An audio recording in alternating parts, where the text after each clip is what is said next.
Saudara, Senin besok untuk kali pertama sidang pembunuhan berencana Brigadir Yosua akan menggabungkan 3 terdakwa, yakni Richard Eliezer yang merupakan penguak fakta dengan Ricky Rizal dan Kuat Ma'ruf. Meski majelis hakim sudah memutuskan, agenda sidang Senin esok mengundang sejumlah tanya. Sebab meski saksi yang dihadirkan sama, peran mereka berbeda terhadap masing-masing terdakwa. Jadi minggu depan kita akan sidang 2 kali, yaitu hari Senin dan hari Rabu. Hari Senin bergabung dengan Eliezer, terus hari Rabu kemudian Ricky dan Kuat akan diperiksa dengan keterangan saksi yang sudah terlewatkan, yaitu para ajudan dan ART yang bekerja di rumah saudara FS. Baik, saudara saksi ya. Keputusan majelis hakim ini diketok palu pada Rabu 2 November 2022 seusai keluarga Yosua bersaksi untuk terdakwa Kuat Ma'ruf dan Ricky Rizal.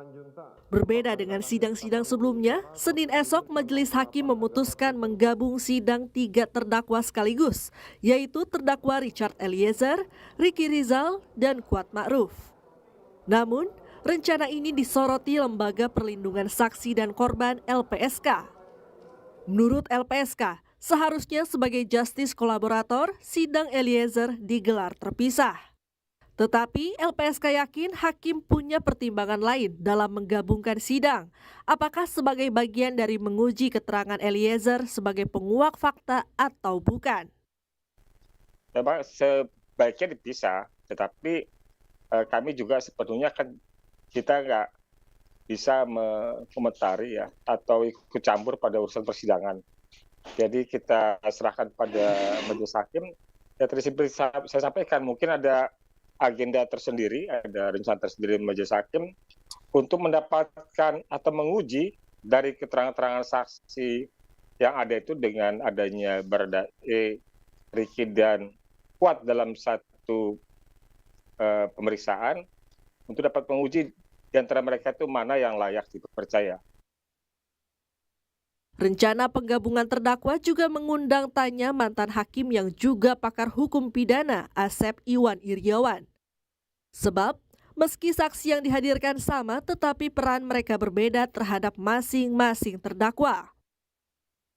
Saya mengerti maksudnya majelis, ini saksi ini berlaku untuk 3 orang ini, maka sekaligus. Tapi kan beda perannya, memang isinya sama, tapi perannya berbeda. Ketika peran berbeda, maka sejak awal saya berkali-kali kan di Kompas diingatkan, pertanyaan itu harus ada relevansinya, ada signifikansinya. Ini di mana ketika peran E, peran KM, peran R sebagai terdakwa, saksi itu taunya. Kan pasti saksi ini berbeda taunya untuk KM, RR sama. Makanya itu diragukan.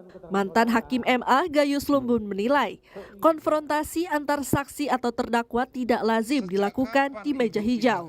Tetapi majelis hakim punya hak yang luas untuk menemukan kebenaran yang material.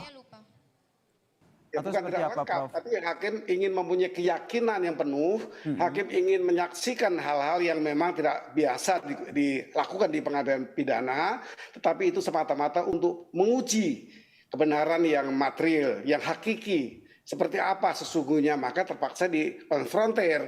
Biasanya hakim akan memanggil penyidik ya untuk ke sidang membenarkan keterangan terdakwa. Tapi ini memang kasus yang agak rumit ya, kasus yang menyangkut banyak sekali orang, saksi, juga jaksanya lebih dari 30, ini merupakan satu sidang yang berat, tentunya hakim mempunyai kebijakan yang baru sebagai kebijaksanaan yang tidak biasa tadi. Ini hak hakim, tentu hakim punya kepentingan yang real untuk ini, kepentingan yang jelas untuk ini. Untuk keterangan dari saudara saksi, Senin esok, jaksa akan menghadirkan sejumlah saksi mulai dari asisten rumah tangga Sambo di Jalan Saguling, sopir Verdi Sambo hingga beberapa saksi lain yang merupakan orang-orang dekat Verdi Sambo. Publik tentu menanti apakah pertimbangan yang diambil majelis hakim akan mengungkap fakta lain di persidangan. Tim Liputan Kompas TV.